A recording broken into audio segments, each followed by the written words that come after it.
איזה רגשות מושכים את מה שאנחנו מבקשים? הרגש של הלב והתת מודע. התת מודע עובד על רגשות.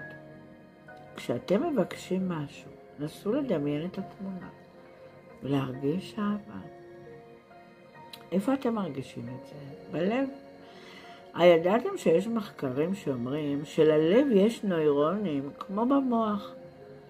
אלה נוירונים שמרגישים מרחוק. פה למשל חס וחלילה קורה משהו לילד, האם אתה תרגיש? כי ללב יש שדה אלקטרומגנטי יותר מהמוח ויותר מהגוף, פי 100.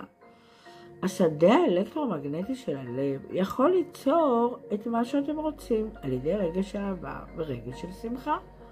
תרגישו אהבה לכל דבר ביקום, לטבע, לשמש,